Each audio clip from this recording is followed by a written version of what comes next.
Hey everyone, welcome back to Stadium Stats. Today we're going to be taking a look at the AFC and NFC championship rounds of the playoffs, as we are officially through 2 rounds of the playoffs and only have 3 games left of the NFL season. So this will actually be my last podcast of the year for the NFL. If you guys would like to see any other type of content covered, whether it's NFL offseason content of any sorts, or if you would like to see other sports covered on Stadium Stats, please make sure to leave all of that and all of your suggestions in the comments below, as I will be reading them to take into account what kind of content you guys want to see from me during the NFL offseason.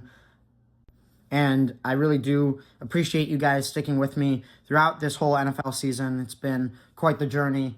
I know I haven't uploaded every week, but I've been trying to upload as frequently as I possibly can. Getting up these podcast episodes definitely changed the format throughout the season, and I appreciate you guys sticking with me through it all. Appreciate all of you who have checked out my other social media content for my short form clips from the podcast. Please make sure to go give me a follow or subscription on any of my other social medias. They are all linked in the description below, as I post full form videos on Apple Podcast, YouTube, and Spotify, as well as short form content on YouTube Shorts, LinkedIn, Twitter/X, Facebook, Instagram, and TikTok. So make sure to give me a follow on all of those and leave in the comments below what you guys would like to see from me next.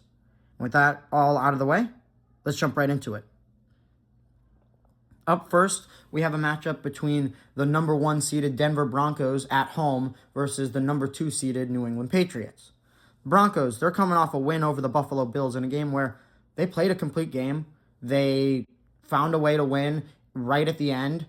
Bo Nix played really well, especially with his deep pass to Lil Jordan Humphrey, as well as his amazing touchdown pass to Marvin Mims.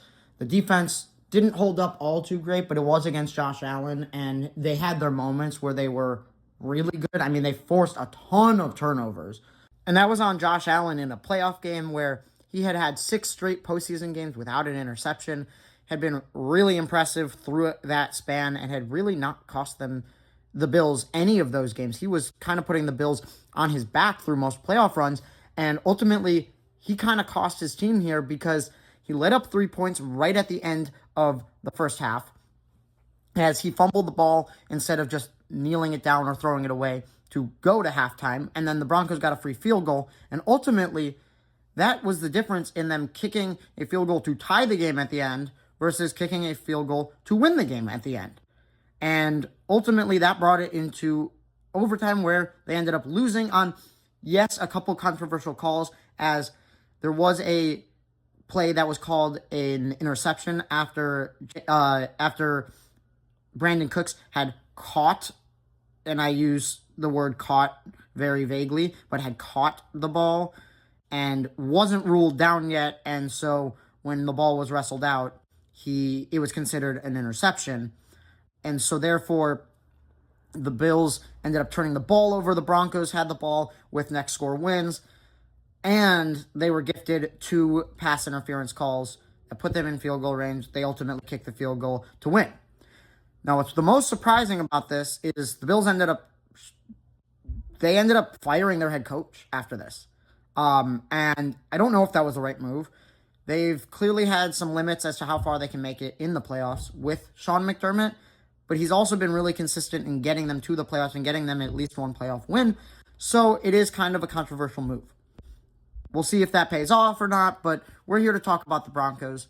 The Broncos played really well until they got the news after the game had ended that apparently Bo Nix had broken his ankle and will be out for season. He broke his ankle while setting up the game-winning field goal, and ultimately he goes to the sideline. Sean Payton congratulates him, and he goes, "Not so fast, coach.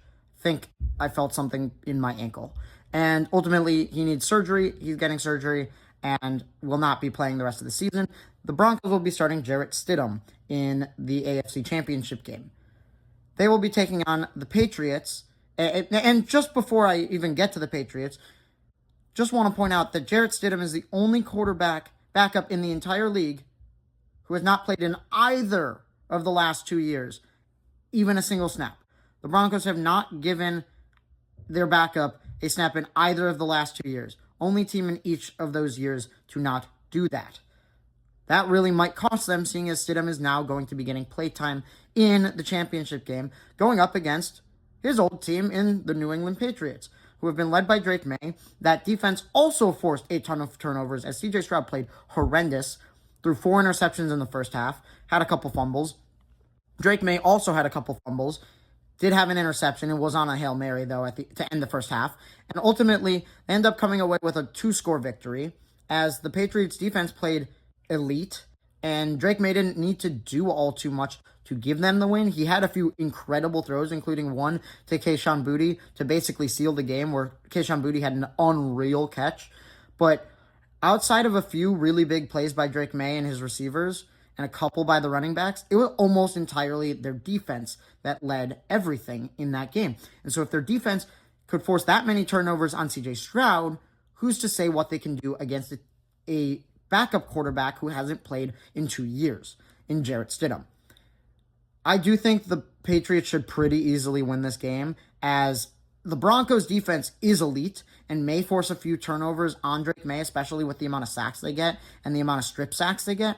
However, I do think the Patriots defense will be too much for a backup quarterback to face off against and keep up with. And ultimately, I think Jarrett Stidham will be the difference in this game. Had Bo Nix been playing, I think it would have been a different story. I'm not saying that necessarily the Broncos would have won, but I think they would have had a much better chance. And so I think that ends up being the difference in this game. And so I'm going to go with Drake May and the Patriots to move on to the Super Bowl. On the NFC side, we've got a matchup between the number 1 seeded Seattle Seahawks and the number 5 seeded LA Rams taking place in Seattle. The Seahawks, they're coming off a absolute domination over their division rival San Francisco 49ers, who lost 6-41 in a 35-point deficit. The 49ers couldn't get anything going on offense. They got 2 field goals the whole game. They were turning the ball over. The Seahawks defense was absolutely smothering and dominant.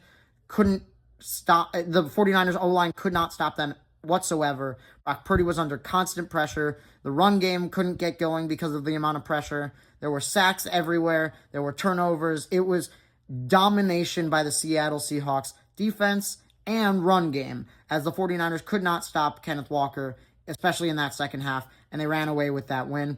But what really needs to be pointed out is Sam Darnold played like he was hurt. He went in with an oblique injury, and it was pretty clear they were not relying on him. And so I do wonder how much he heals going into this upcoming game, and if he can practice a decent amount in the upcoming week, as I think that could be ultimately a difference maker in this game, whether Sam Darnold is playing fully healthy or whether they are relying on the team around him to carry Sam Darnold and just rely on a lack of mistakes from Sam Darnold and just not rely on him all too much in general. I do think the Seahawks are a very good team, arguably the best team left in the playoffs, and are going to be a very difficult matchup for the Rams. The Rams, though, they are also a division rival of the Seahawks, which I would have said is inherently a good thing, as I did not think the Seahawks would want to face either of their division rivals in the playoffs, but they just took down their other division rivals so badly in the 49ers. And yes, the 49ers have a ton more injuries than the Rams, but I think the Seahawks can beat any team. The Rams barely beat the Bears in overtime on a game-winning field goal after having forced 3 turnovers on Caleb Williams and not given up any turnovers, and despite that, they only won in overtime by 3.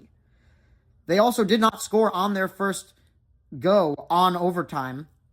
They punted the ball, and they got lucky that Caleb Williams threw an interception on a miscommunication to DJ Moore that ultimately got picked and gave the Rams a second chance in overtime to eventually kick the game-winning field goal. But even then, the fact they went to overtime in the first place was a disgrace on the Rams defense, as they put so much pressure on Caleb Williams on the last play of regulation. It was 4th and 4.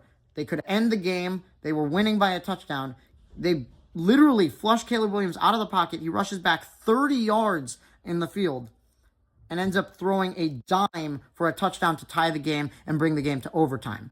That was not good defense at all by the Rams. And these are the kinds of things we've seen from the Rams lately in the season, where they fall apart in moments they shouldn't on offense or defense, such as their offense not being able to get much of anything going through most of that game. Stafford had 2 touchdown drives and 1 field goal drive in regulation, and then the 1 field goal drive on his second attempt in overtime.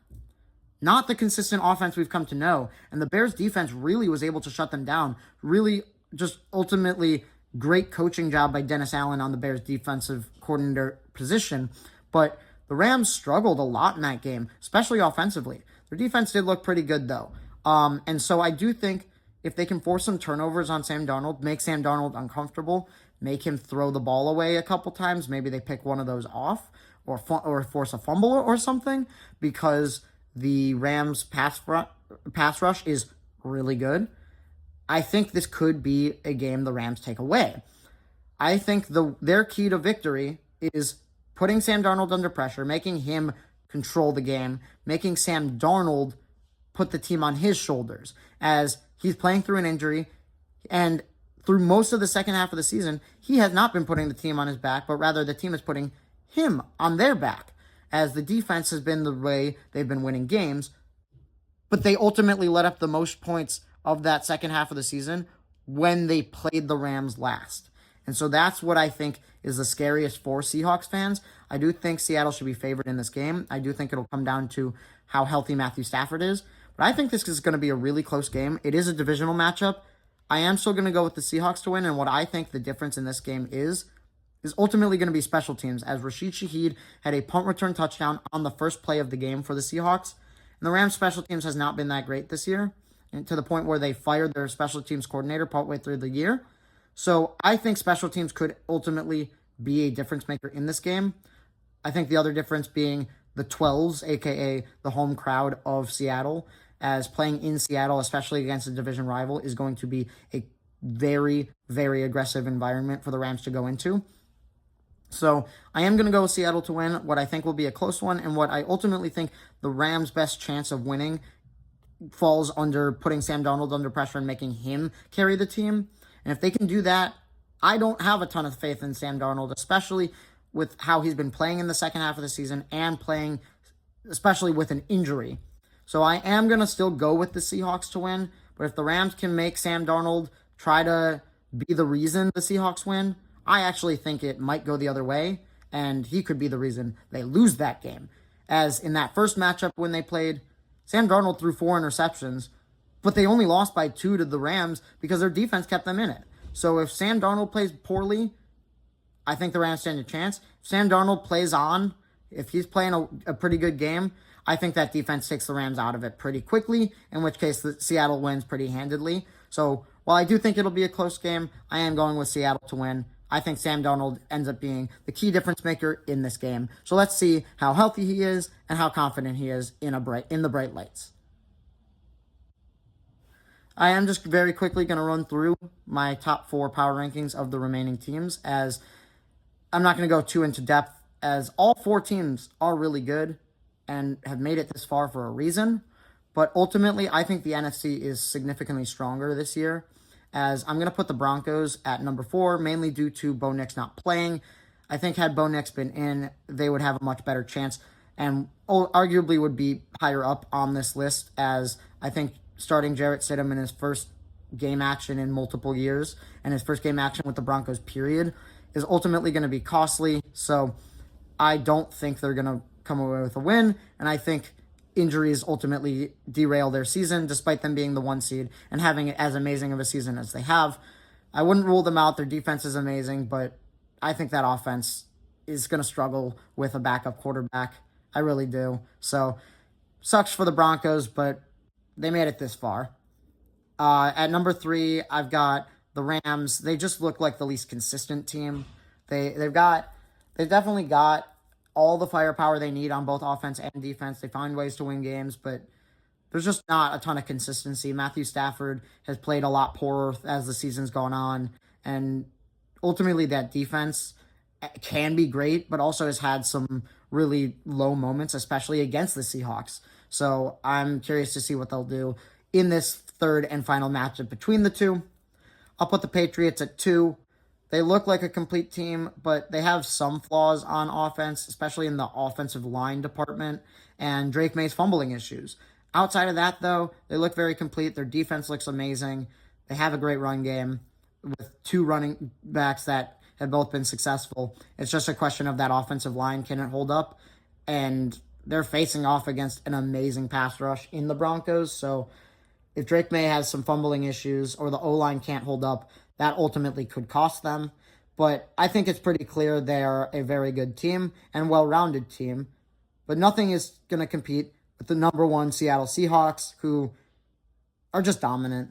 Sam Darnold doesn't even need to play a complete game for them to win games, and that's really all that needs to be said. Their defense is incredible. Their offense can be incredible whether Sam Darnold's on or off. So there's really not a lot of flaws outside of the quarterback position, and even that one is a minimal flaw, as he often doesn't cost them games, and even when he does, it's very rare, and they're still in those games. Their defense keeps them in any game, and so Seattle is just a dominant team, and I wouldn't be shocked if they won the Super Bowl, so they're coming in at number 1. Thank you guys so much for tuning in and listening with me, not just today, but all year. Your support really means a lot to me and is why I keep on doing what I'm doing. So please make sure to leave in the comments below what you guys would like to see from me next as the football offseason approaches and eventually begins. Please go on and like, comment, and subscribe to all of my socials.